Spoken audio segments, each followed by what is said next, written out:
Bonjour à tous, j'espère que vous allez tous bien. Bienvenue dans la présence du Seigneur.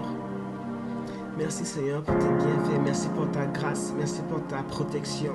Merci Seigneur pour ce privilège que tu donnes encore à chacun d'entre nous d'être connectés ce matin. Nous prions que tu remplisses encore ces lieux dans le nom de Jésus. Je prie que tu touches encore chacun d'entre nous personnellement là où nous nous trouvons au nom de Jésus. Seigneur, prends le contrôle. Ta parole déclare que tu te laisses trouver par ceux qui te cherchent. Seigneur, nous te cherchons encore davantage encore aujourd'hui. Que tu puisses te révéler personnellement à chacun d'entre nous encore au nom de Jésus. Que tu parles encore à chacun d'entre nous. Parce que dans ta présence, il y a la vie. Quand tu parles, la chose existe. Merci Seigneur pour ta présence dans la vie de chacun d'entre nous. Remplis ce lieu. Père, nous t'invitons. Prends le contrôle. Amen. Je vais t'inviter à te sentir libre, à fermer la porte, fermer la fenêtre et à danser pour le Seigneur, pour tout ce qu'il a fait pour toi. Amen. Pour tout ce qu'il est pour toi. Amen.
loue comme David.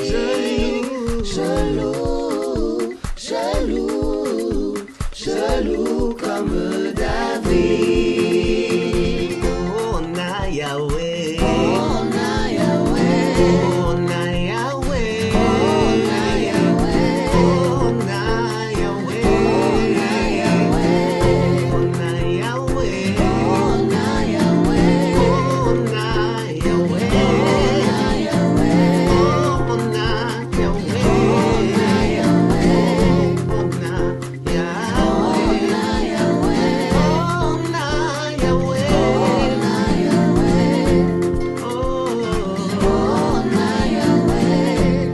Que Dieu soit loué, que Dieu soit loué, que Dieu soit loué, que Dieu soit loué, que Dieu soit loué, que Dieu soit loué, que Dieu soit loué, que Dieu soit loué, que Dieu soit loué, que Dieu soit loué, Seigneur fait sa présence, sa protection, la vie, qu'il soit loué, moi je veux louer, qu'il soit loué, je veux l'élever, je veux l'adorer, je veux l'acclamer.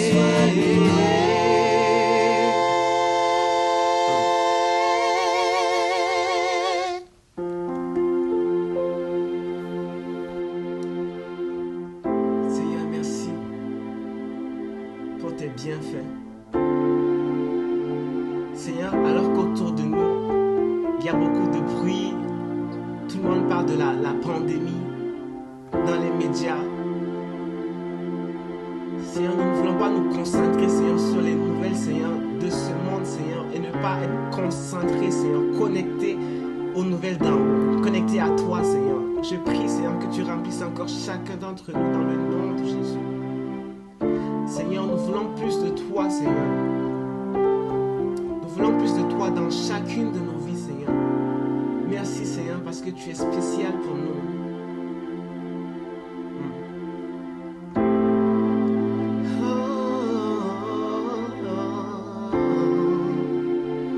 Nul n'est comme toi.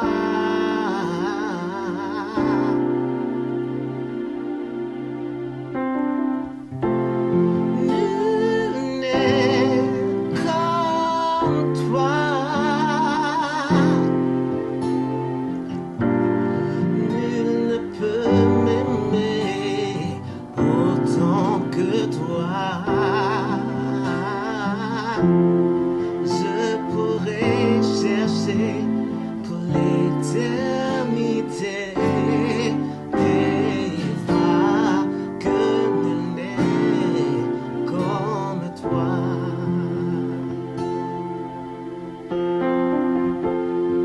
Nul n'est comme toi. Seigneur, nul n'est comme toi. Nul ne peut m'aimer autant que Je toi. pourrais chercher Je pourrais chercher pour l'éternité et voir comme toi. nul n'est comme toi, nul n'est comme toi. Comme toi.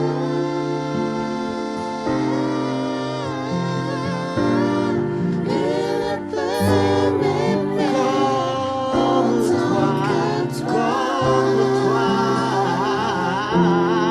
Je pourrais chercher pour l'éternité et voir que nul n'est comme toi. Ta bonté coule comme un fleuve immense. C'est ta main qui guérit. L'enfant qui souffre trouve en toi un surabri.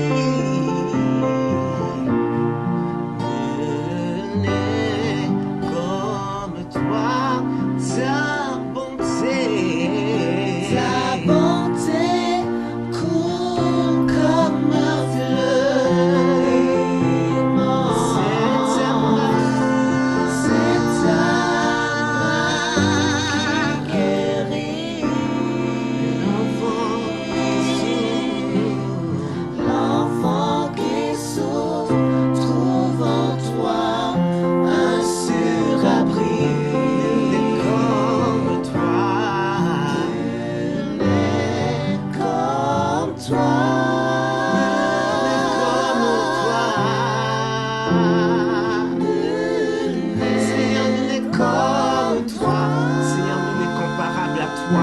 Merci, Seigneur, pour ta présence, Seigneur. Ta présence, Seigneur, qui fait la différence, Seigneur. Seigneur, alors qu'autour de nous, Seigneur, c'est bruyant, Seigneur. Nous voulons être concentrés, Seigneur, sur ta voix, sur ce que toi tu dis, Seigneur. Et pas sur ce qui se dit autour de nous, Seigneur. Nous voulons être concentrés, Seigneur, sur toi. Que tu prennes encore le contrôle de toute chose dans le nom de Jésus.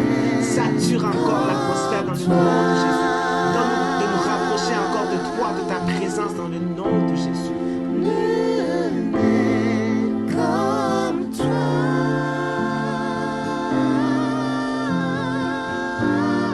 nul ne peut m'aimer autant que toi.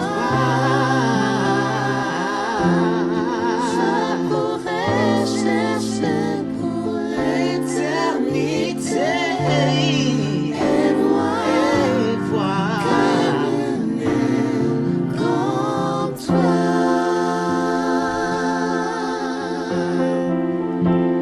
Je pourrais chercher l'éternité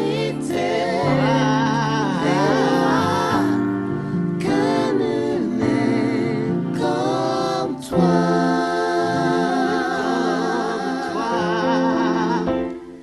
Nul n'est comme toi.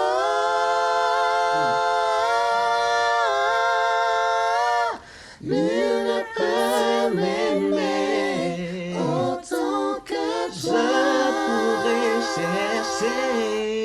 Je pourrais chercher pour l'éternité et voir que nul n'est comme toi.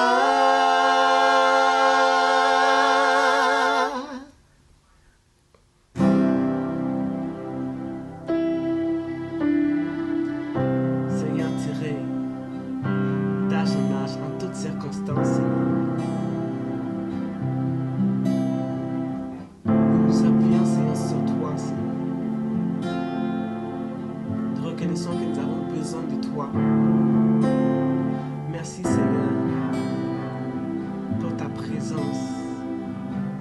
Merci, Seigneur, pour ta vie.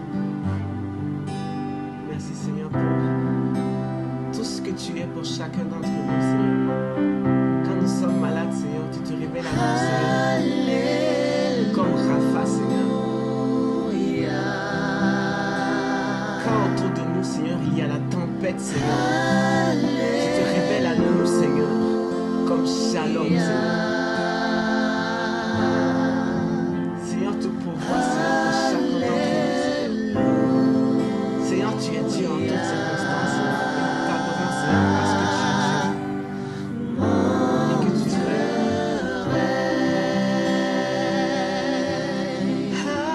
Alléluia.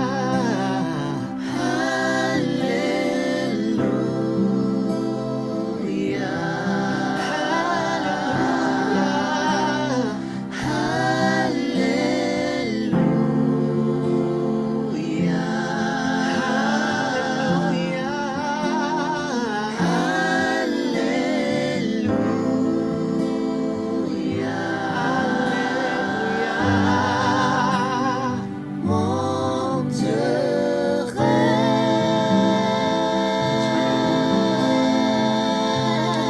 Dieu règne. Là où tu te trouves, je veux juste t'inviter à élever ta voix, à ne pas rester silencieux. Parce qu'il y a de la force dans ce que tu dis. La vie et la mort sont au pouvoir de la langue. Je vais t'inviter à ne pas te taire, à élever ta voix, à parler à ton Dieu, à tout simplement lui dire ce qu'il est pour toi. À l'adorer pour ce qu'il est et pas pour ce qu'il fait, en toutes circonstances. Que tout aille bien ou que tout aille mal, il est Dieu et il demeure le même. Paul et Silas étaient en prison.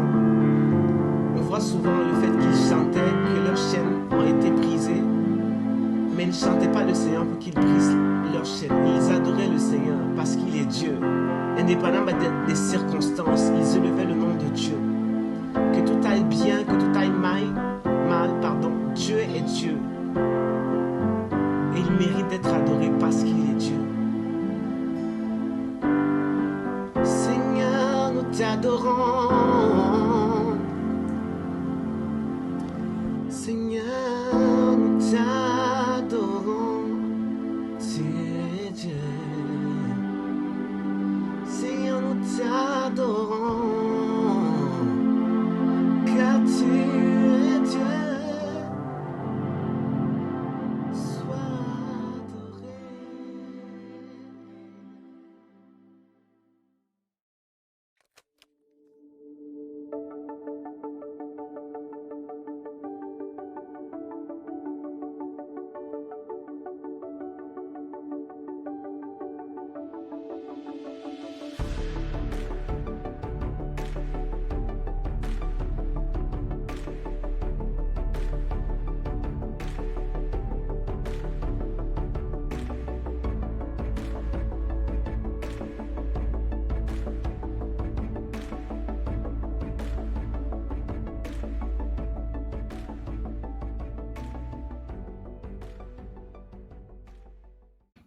Bonjour tout le monde, Alléluia. Bienvenue à notre service du dimanche. Alléluia. Aujourd'hui, on va continuer la série qu'on a commencée, ça fait 4 semaines. On est sur notre 5e semaine, les parties 5. J'ai intitulé mon message « Sortir de l'Égypte et sortir l'Égypte de nous ». C'est la série de « Je suis qui je suis ». On regarde dans l'histoire de Moïse quand il a fait rencontre avec le Dieu de l'univers, le Dieu d'Israël dans le désert quand il a vu le buisson ardent. Et de ce moment-là, il a commencé une relation avec le Seigneur. Alléluia. Et on regarde à tous les différents aspects pour voir comment notre vie à nous-mêmes, on développe notre vie comme Moïse a développé sa vie. Alors, allez avec moi, Exode chapitre 12, 29 jusqu'à 33. On a lu ça la semaine passée. Alors, on continue. Je vais faire la connexion de la semaine passée.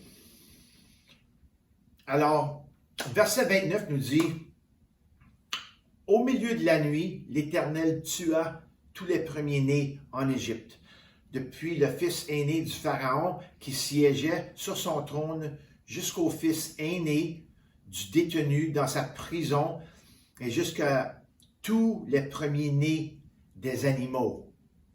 Le Pharaon se leva en pleine nuit ainsi que tous ses serviteurs et tous les Égyptiens. Il y eut de grands cris en Égypte, car il n'y avait pas une seule maison où il n'y avait pas un mort. La même nuit, le Pharaon appela Moïse et Aaron et leur dit, « Levez-vous, sortez du milieu de mon peuple, vous et les Israélites. Allez servir l'Éternel comme vous l'avez dit. Prenez vos petits, vos gros bétails comme vous l'avez dit. Allez-y et bénissez-moi. » Les Égyptiens poussaient le peuple. Ils étaient pressés de le renvoyer de leur peuple car ils disaient, « Nous allons tous mourir. » Oh, il y avait hâte de s'en débarrasser des Israélites parce que Dieu Tout-Puissant travaillait pour eux à travers des 10 fléaux. Et le dernier, qui était la mort des premiers-nés, c'était la dernière. Et puis, il était assez fatigué de les avoir, assez fatigué d'avoir ces fléaux. Puis, Dieu a fini avec la mort des premiers-nés.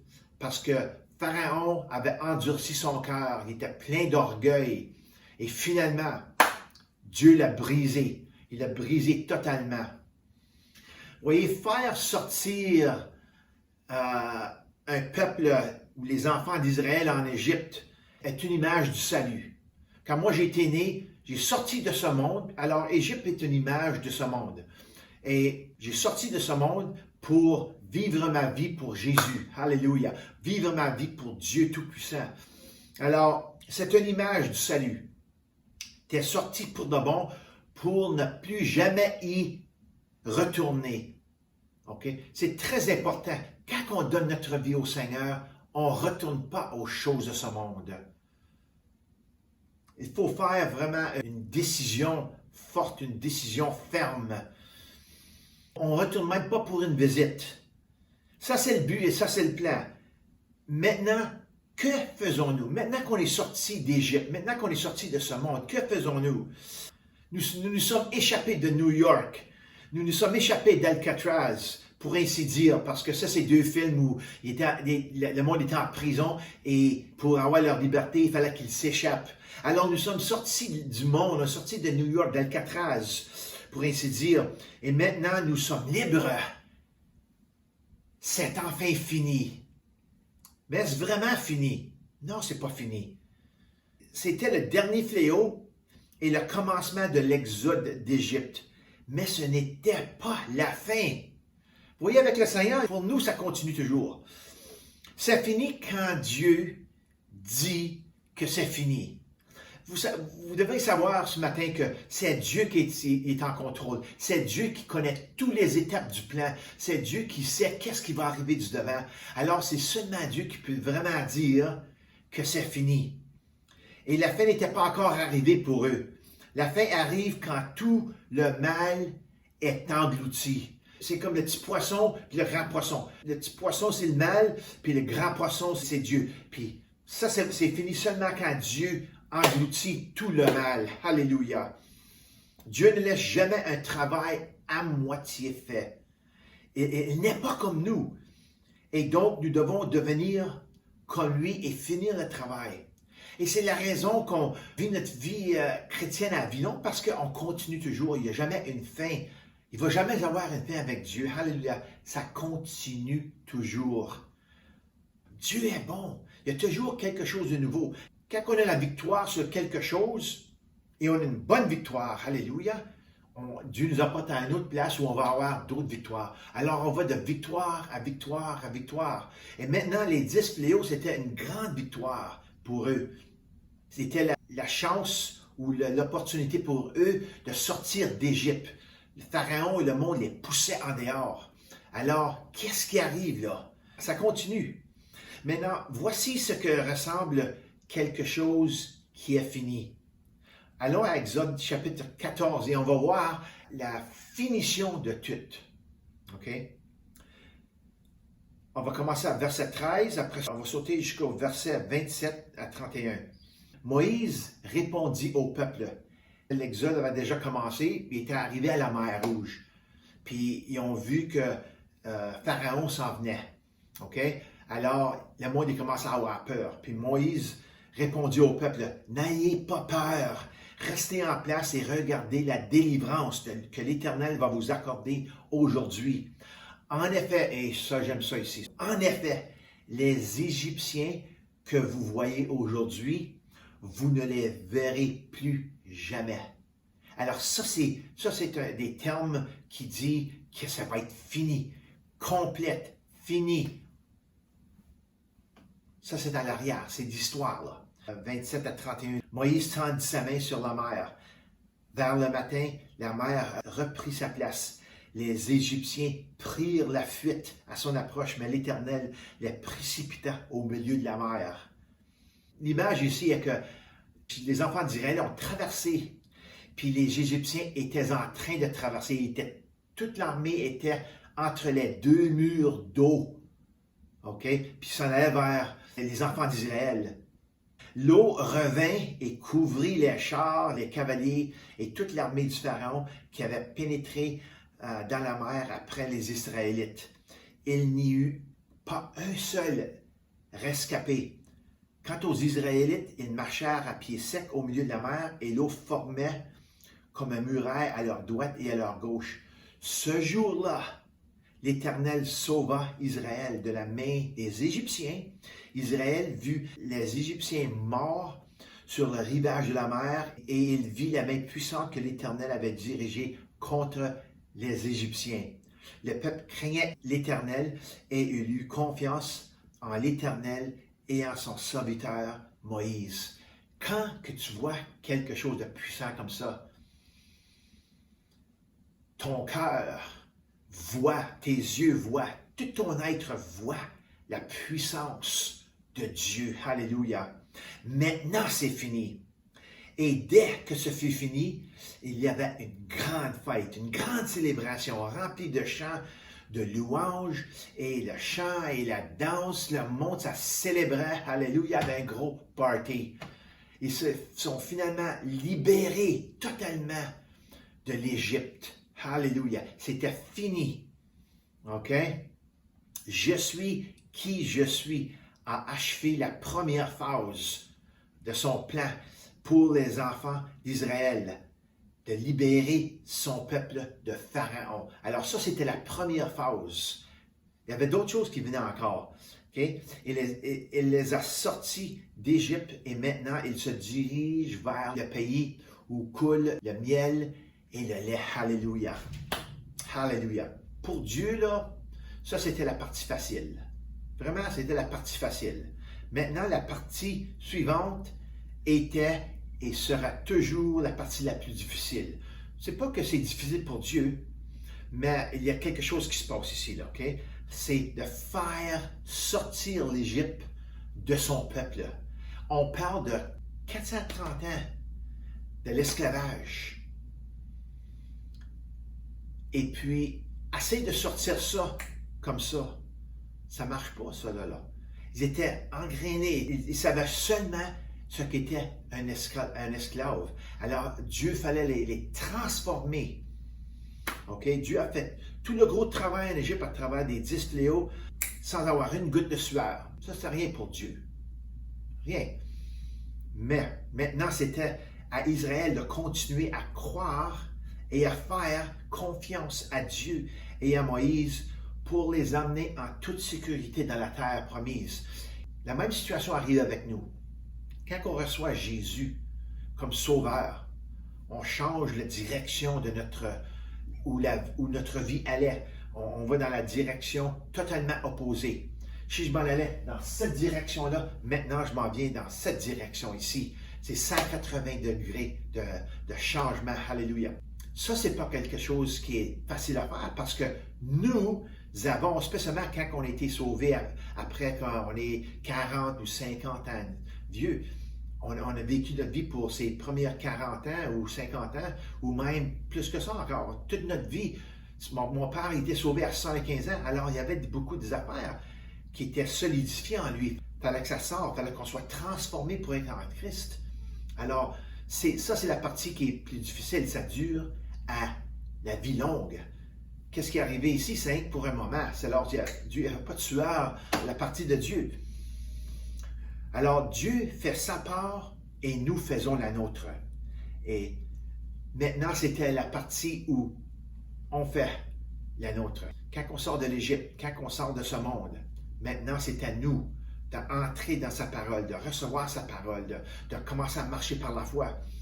Lorsque nous tournons nos cœurs vers Jésus et faisons confiance et nous croyons en lui pour tout dans nos vies, pour tout. OK?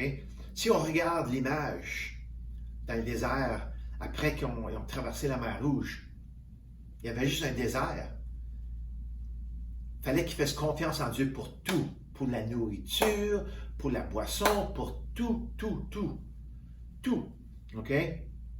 Quand tu fais ça, là, il va y avoir une bataille. Parce que ta chair, elle va vouloir prendre une petite visite au retour dans le monde, dans l'Égypte. OK?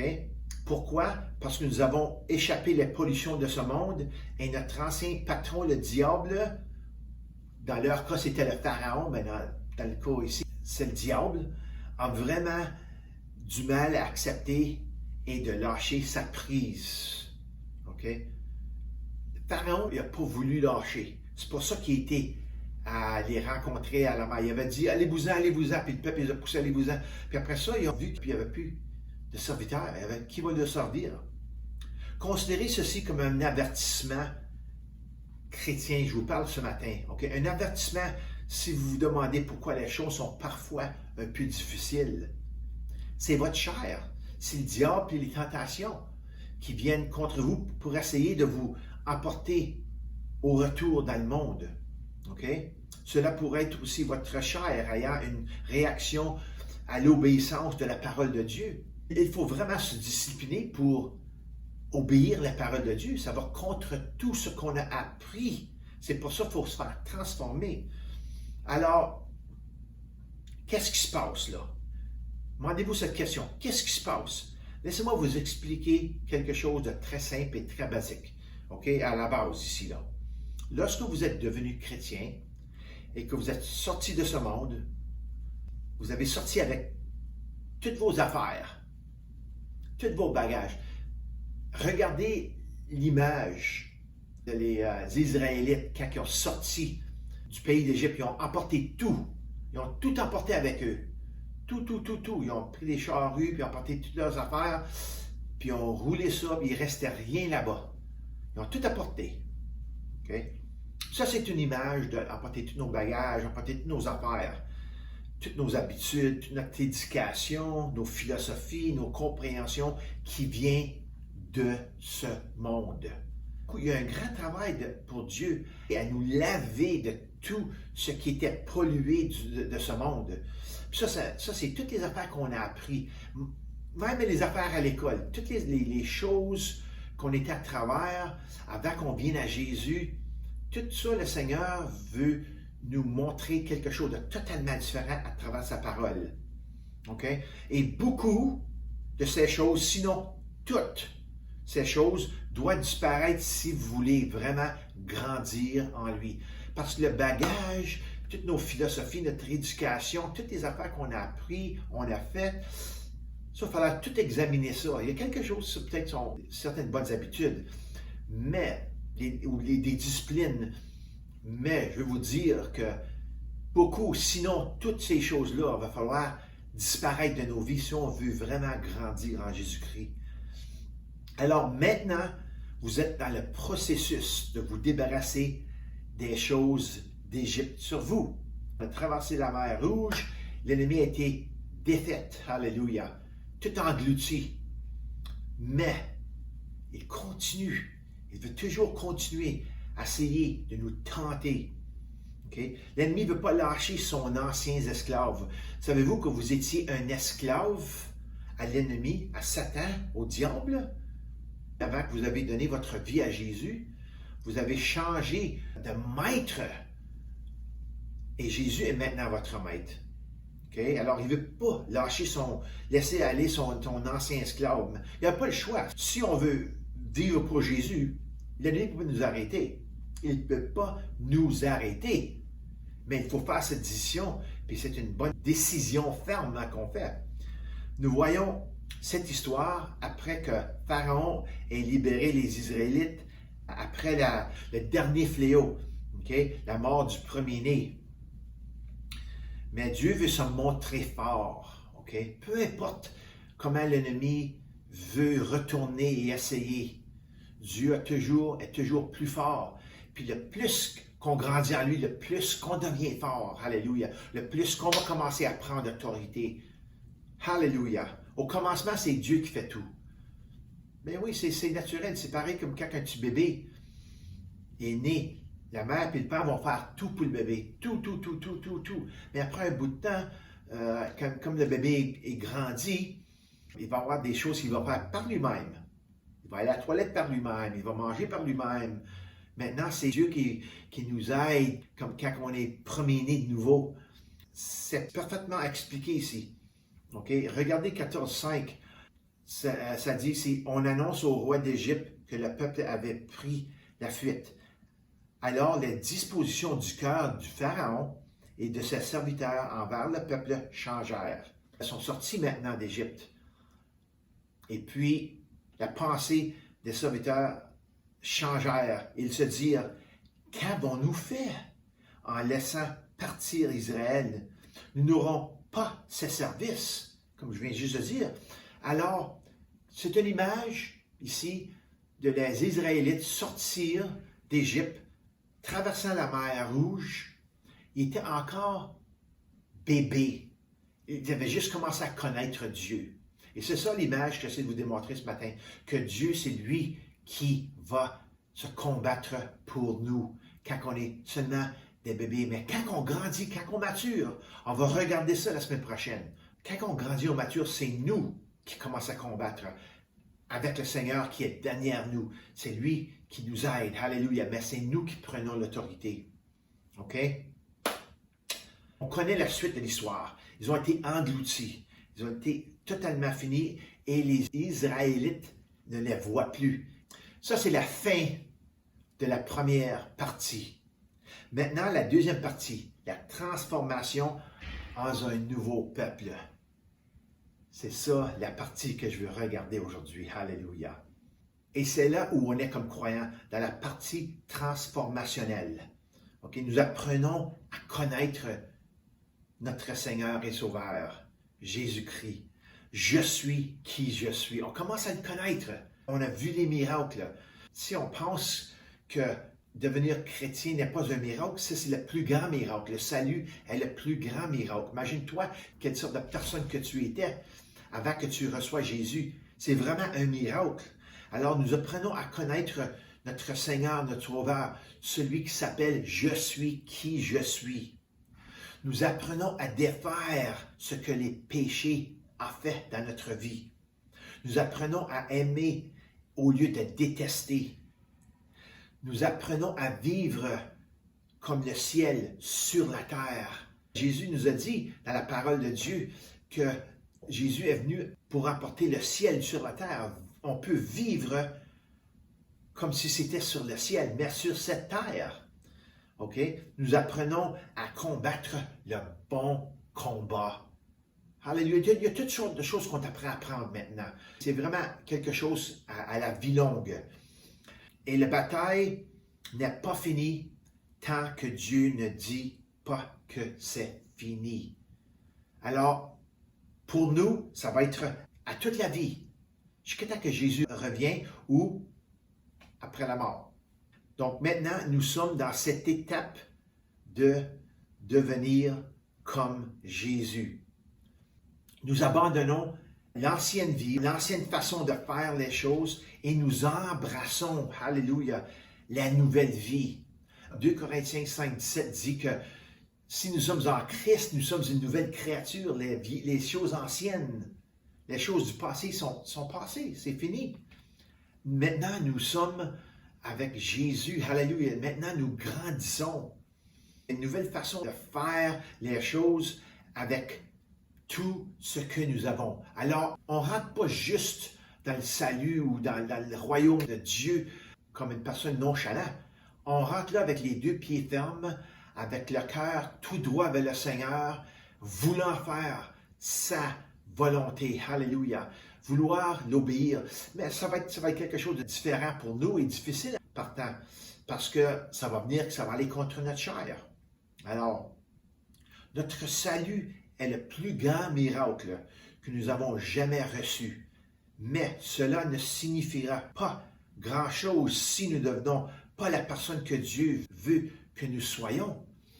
Tu sais, entrer dans le royaume de Dieu, c'est pour servir le Seigneur, c'est pour vivre une vie dans la plénitude, c'est pour avoir la victoire sur toute chose qui nous essaie de nous abaisser. C'est de devenir une nouvelle personne en Jésus-Christ. Alléluia. Si on ne prend pas l'effort, on n'aurait jamais la victoire, puis il y a des grands risques de retourner dans le monde ou dans l'Égypte, si on veut le dire comme ça. Il faut prendre le temps de sortir l'Égypte de nous. Alléluia. Il y a une nouvelle vie qui doit être démontrée à ce monde. On est différent. On a été changé, alléluia. Nous avons pris le temps de recevoir Jésus, d'examiner nos cœurs et de se repentir de nos péchés, de tourner notre vie et aller dans une nouvelle direction. Alors le monde va voir ceci, alléluia. OK? Ils vont voir le nouveau toi, le nouveau moi, qui est capable par le Christ de détruire les œuvres de l'ennemi qui s'appelle Satan. On l'appelle le diable avec ses démons. OK? On a la victoire sur eux à travers de Jésus-Christ si on obéit la parole de Dieu et si on fait confiance et si on met notre foi en action. Alléluia. Vous voyez, Dieu a un plan pour ma vie et pour ta vie. Et tout est écrit Tout est disposé entre le livre de Genèse et l'Apocalypse dans la parole de Dieu.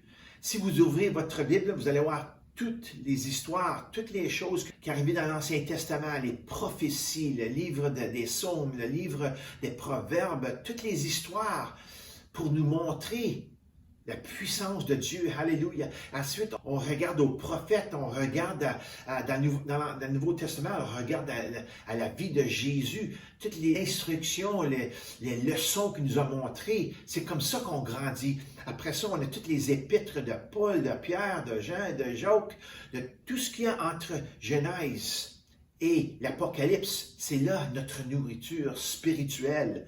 Alléluia. Il ne s'agit pas seulement d'une prière que vous dites lorsque vous l'acceptez. Il s'agit de sortir de l'Égypte, de rester hors de l'Égypte, d'entrer dans la terre promise et de rester dans la terre promise et de devenir ce que Dieu veut de toi. Alléluia. Il s'agit d'amour, il s'agit de joie, de paix. Mais, je vais vous dire quelque chose ce matin, ce n'est pas un jeu. La vie en Dieu, la vie en Christ n'est pas un jeu. Oui, il y a de la joie, oui, il y a de la paix, oui, c'est une vie de plénitude, mais ce n'est pas un jeu. Alléluia. OK? Rien au sujet du ciel ne doit être pris de manière nonchalante. Car le fait d'avoir le ciel descendu spécialement pour vous, pour moi, pris la vie du Fils unique de Dieu, qui est Jésus. Jésus a donné sa vie pour emporter le ciel sur la terre, pour qu'on puisse avoir la même chose. Alléluia. Lorsque je suis qui je suis est venu rencontrer Moïse dans le désert, cela avait un objectif qui était double. C'était professionnel et personnel. Dans le système de vie qu'on vit aujourd'hui, on ne peut pas mélanger comme les politiques avec l'Église ou le christianisme avec quelque chose d'autre. Il faut que tout soit séparé. Mais avec Dieu, tout fait partie ensemble. Le professionnel avec le personnel. Dieu est capable de les mélanger les deux car ils vont ensemble. Contrairement à notre monde froid des affaires où tout le monde est un numéro dans le jeu, le plus nous devenons personnels avec notre Sauveur, notre Seigneur, notre Dieu, le plus nous pouvons mieux faire les affaires de Dieu. Alors, Dieu a une œuvre pour nous, il y a une affaire pour nous. On est dans la business avec Dieu. Et puis, l'affaire personnelle et l'affaire professionnelle, d'une certaine manière, les deux vont ensemble. C'est vraiment quelque chose de beau. On peut s'abandonner totalement à Dieu et vivre pour lui, pour notre vie, soit professionnellement et personnellement. Alléluia. Le plus nous devenons personnels avec Dieu, le plus les choses sur terre se font. Le plus les gens sont guéris et restaurés, le plus le salut est exposé, le plus le monde vient à Jésus. C'est vraiment une belle image. Mais il faut mélanger les deux ensemble. On ne peut pas séparer. Notre vie professionnelle et notre vie personnelle doit mélanger ensemble. Alléluia. Le plus que nous nous rapprochons de notre patron, ok, notre boss, qui est Dieu, alléluia. Bonjour patron, tu es notre patron. Le plus nous apprenons à penser comme lui, à voir comme lui, à entendre comme lui, et à parler comme lui, et agir comme lui. Ça, c'est important, parce que c'est la direction que Dieu nous emporte dans, où on va commencer à faire les choses comme lui. On va pouvoir voir, entendre, agir, commencer à parler. Okay? On devient une petite version de lui, un petit mini-mi de lui. Et je parle spirituellement, donc. Alors, spirituellement, on devient comme lui. On commence à parler contre les affaires de ce monde, contre l'ennemi. On dit non, c'est moi qui ai l'autorité, comme Dieu le dit. On commence à écouter, on commence à percevoir les choses. On commence à voir le spirituel, à comprendre le spirituel. On va commencer à voir toutes sortes de choses. Alléluia. Lorsque Moïse a sorti ou a conduit le peuple hors d'Égypte, Dieu les emmenait dans un séjour surnaturel, un séjour que seul Dieu peut les emmener. Je parle de subsistance surnaturelle dans tous les sens, de la fourniture de nourriture et de boissons et de la protection SPF, du passage sûr et de la protection globale. Dieu a pris soin d'eux comme une mère et une père prennent soin de leurs enfants propres. Tu sais, comme j'avais dit au commencement, ils étaient nouveau-nés d'une manière. C'est une image d'une personne qui est nouveau-née. Il sort d'Égypte, il traverse la mer. Pharaon essaie de les reprendre et pas pu. Parce que tu es dans la main de Dieu. Alléluia. Et tu es assez protégé dans sa main. Si tu veux rester dans sa main, personne va te prendre de sa main. Alléluia. Tu es protégé. Tu as une protection de Dieu sur ta vie. Alléluia. Et Dieu va pourvoir pour tout dans ta vie. Alléluia. Tu es devenu vraiment un ambassadeur. Et quand un ambassadeur représente le pays d'où il vient, pour nous, c'est comme le ciel. On est ambassadeur sur cette terre pour le ciel. Alors, Dieu va pourvoir tout. Alléluia. Jésus fait exactement la même chose aujourd'hui avec son Église. Nous sommes sur un séjour à vie longue pour devenir. Il faut qu'on devienne quelqu'un. Il faut qu'on devienne un enfant de Dieu, mature. Alléluia. Alors, nous sommes sur un séjour à la vie longue pour devenir dans la terre promise. Alléluia. On va regarder à ça la semaine prochaine ou dans les prochaines semaines. Cette terre promise, c'est une terre qui coule avec du lait et du miel et tout ce qu'il y a de bon. Alléluia. Quand Jésus a dit dans Jean 10, il dit, moi, il dit, je suis venu pour vous donner la vie en abondance. Alléluia. Alors, il est venu pour nous emporter dans la terre promise. Vivre comme si on était dans la terre promise. Pas au ciel, mais le ciel sur la terre, sur cette terre. Alléluia. La terre promise, ce n'est pas une image du ciel, c'est une image de vivre comme Jésus vit sur cette terre. Alléluia. En pleine victoire. Un lieu dans ce temple de Saint-Esprit qui coule avec les bénédictions, les fruits et les dons de l'Esprit qui coulent avec la parole de Dieu et la sagesse de Dieu, capable de changer le paysage et l'atmosphère à l'intérieur et autour de nous. C'est ça, vivre dans la terre promise. Alléluia. Alléluia. Le Seigneur, à travers de Jésus-Christ, nous a donné tout. Nous a donné tout. Alléluia. Toute autorité, toute puissance. Il pourvoit pour nous tous par la foi. Alléluia. Alors, c'est pour ça qu'il faut qu'on soit transformé. Il faut développer notre foi. Quand on est jeune, quand on est bébé, c'est sûr, le Seigneur nous apporte à travers de beaucoup de choses. C'est lui qui va tout faire. Mais il va y avoir un temps où c'est nous qu'il va falloir mettre notre foi en action et d'agir comme Jésus agissait, de faire les mêmes choses que Jésus faisait. Alléluia. Ça, c'est sûr, ça va prendre du temps pour certaines personnes. Certaines personnes, ils vont grandir plus vite. C'est pas de problème, ça. Mais il va y avoir un temps où il va falloir mettre notre foi en action. Alléluia. Nous apprenons à prier avec une nouvelle langue dont le feu est capable de brûler tout ce qui vient contre le royaume de Dieu. Alléluia. Quand vous allez être baptisé dans le Saint-Esprit, vous allez avoir une nouvelle langue. Et cette langue-là de prière, alléluia, c'est ça qui va défaire les choses de l'ennemi. Alléluia. Nous avons été créés pour produire la preuve que Dieu existe et qu'il n'y existe pas d'autre Dieu devant lui ou qui est dans la plus petite manière comparable à lui. Il n'y a rien vraiment qui est comparable à lui. Dieu est incomparable. Alléluia. Hébreux 11, 3 nous dit simplement, par la foi, nous comprenons que l'univers a été formé par la parole de Dieu. Quand ça dit ça, là, pour moi, il n'y a rien qui est comparable à Dieu. Alléluia. De sorte que le monde visible n'a pas été fait à partir des choses visibles. Qu'est-ce qu'on voit n'a pas été créé par des choses qui étaient visibles. Quand Dieu a créé il a créé par sa parole, ils ont apparu.